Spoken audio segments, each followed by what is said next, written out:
Ladies and gentlemen, welcome back to Eagle Express. Hershey's back on the road. This is going to be my first trip with him after he got the second repair. First trip. I mean, I've driven around here locally with him a little bit. Seems to be doing well. I changed the oil again. Got my AC going today because had to leak out or let out the Freon and stuff, so put that in today. Hopefully it'll be good. Right now, I mean, it was 100 degrees here in Spokane today. Right now 82 outside, so still gonna run a little bit with AC and go. Got a new windshield on here, $270 out the door, tax and all. So if you guys are in the Washington State, in Spokane area, driving through here and you got a Sprinter van, I can, set you up with a guy who does mobile, and he could probably even do it same day. Just kind of depends how busy he is. But yeah, if you guys ever want a windshield. Where am I going today? Today, I wish it was a little more local. That way I could test it out a little more. But I mean, I have faith in him. He hasn't, the van's done me well in the past, so hopefully it'll just keep going that way. Going to Boise for pickup, 420 miles out. Then it picks up from there, delivers to Tukwila, Washington. So it picks up in the morning tomorrow. It's already like 9 p.m. and I'm leaving the house just at 9 p.m. It's late. 7 hour. I think I usually make it in 6 hours, but we'll see. Also, I got my my no more check engine lights, by the way, for those of you who ever bothered. No more of those. And then I got my cruise control fixed a while ago with the first repair when we did the tune the first time. So got that done separately. So if you guys do not have, if you have buy a van without a cruise control, then there are some out there, because my Freightliner, this is the Mercedes or Sprinter Freightliner, same thing as a Mercedes Benz, Anyway, it didn't have this knob. So this knob right here that I'm pointing at, this wasn't here. And I had to put this in, and I thought, well, I'll put it in and I'm good. I put it in, and no, you have to program it. But because my van was deleted, the dealerships couldn't program it. So long story short, you couldn't do anything. I just kept driving 250,000 miles with no cruise control. Now I got it, so now it's just the push of a button. Check this out. Bam, and it says 77. Let's go down to 76.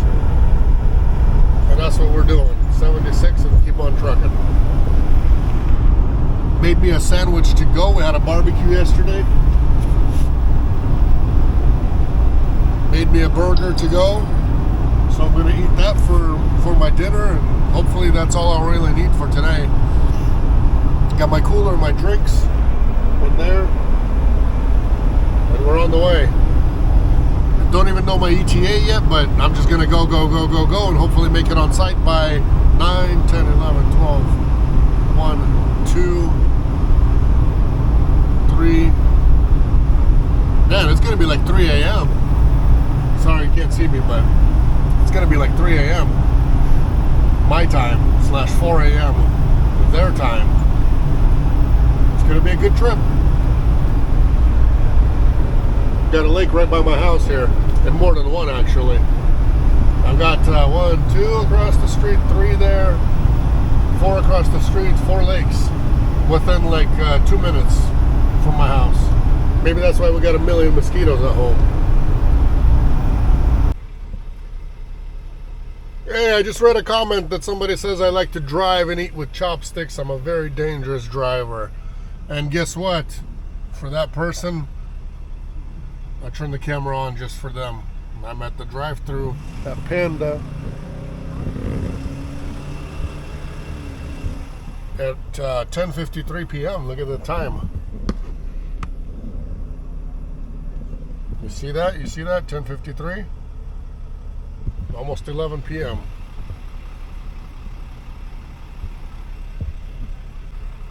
Got me a large side of wok-fired shrimp. No noodles, no rice, none of that. Just wok-fired shrimp with some veggies in there, whatever it comes with. That's really good here. Hey, good morning. 3:22 Pacific, 4:22 a.m. Mountain Time. And I'm on site. Just arrived over here. So I'm going to go to bed, wake up a little before 8, get loaded up, and be on my way. I like sleeping on site. That way, you know, we've had issues with driver actually not too long ago that was like, I don't remember how much. A few hours away, 160 miles or something like that, 3 hours away altogether. Was all sleeping, we couldn't get a hold of him, and he was late for his pickup, so not good. Best thing is to sleep on site if you can. Just make it a habit.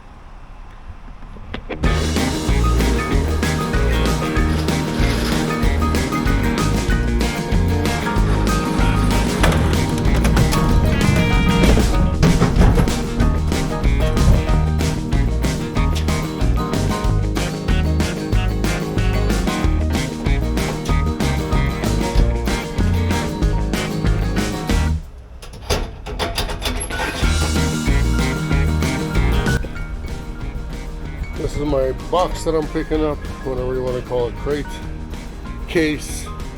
That's the ramp. Been talking about it, actually getting this thing renewed, retiring this one and picking up a new one, but haven't done it yet. So strapping it in with E-tracks, like I've told you guys before, nice to have E-tracks if you can put them into the floor. All you do is use some self-tapping screws and you're good. Self-drilling, I mean. And then you're fine, so. Running on like just a little over, or maybe just a little under 3 hours of sleep, so all good. I'm gonna load up and go. Maybe I can make it before closing. And I think the closing is 6 o'clock, but I don't know if I will or not. I gotta see. There's lots of road construction, lots of delays. I did bring my fly fishing pole, the net, regular pole, and one wheel, and fishing boxes. So even if I don't get empty, I'm planning to have a little bit of my own kind of fun, just in case.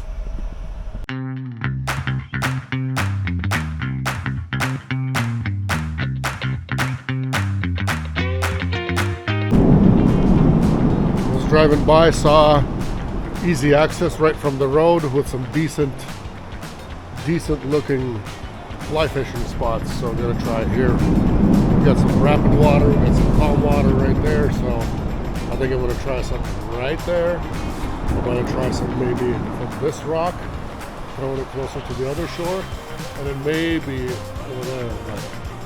This on this side looks very promising.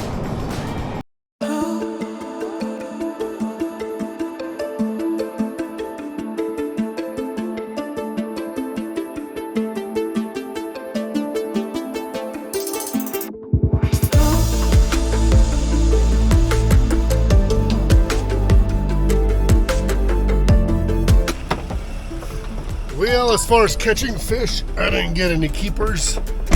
There was lots of little ones there, lots of little ones biting. I just didn't have enough time to go like exploring, but I'd spent like almost 40 minutes, I think, over there, maybe even a little longer, somewhere around there. But no keepers. I did see big fish in the water that just weren't biting, maybe because too hot, too bright, not morning, not evening.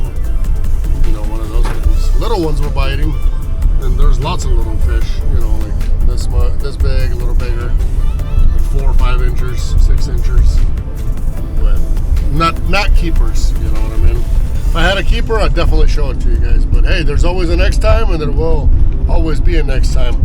I'm pushing for delivery today, so can't be screwing around too much, so while the going is good, and while I'm not tired, in the beginning I kind of felt like, oh man, I'm tired. I I gotta take another nap, but hey, so far so good on the 3 hours of sleep. And that's good enough for me. I'll make it all the way over there. Get it unloaded today versus tomorrow. My delivery is actually scheduled for tomorrow, but I'll actually be able to make it out there, hopefully, if everything goes well, tonight and be unloaded today. And maybe have a nice dinner, go home.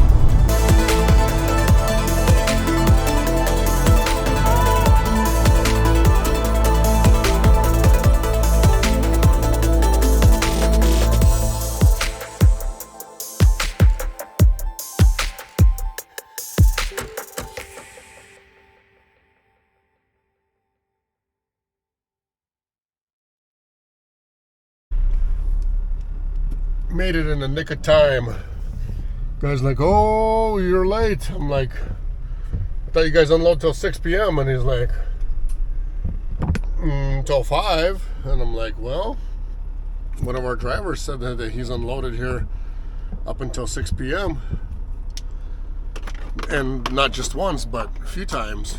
And the guy's like, well, maybe John or somebody, I don't know. Anyway, long story short, I just got my piece done, unloaded, about to upload my documents, and it's 5:01 p.m. right now. So 5:01, still running on that 3 hours of sleep. I think I'm gonna just go to the feast buffet after this, have me a really good Chinese dinner, maybe take a 20-minute or maybe half an hour power nap, and get going home. It's 5 o'clock right now anyway, so all that rush hour traffic, that'll give me enough time to have some dinner, that rush hour traffic to pass by, and then I'll be, home clear without standing in traffic, hopefully. Hopefully. That's not for certain, though. What do you guys think about the feast buffet if you live in this area? I know a lot of you guys watch me from the Seattle area and Portland area, so if you guys have ever been to the feast buffet, let me know what you think about it. That's where I'm going to go have my dinner at.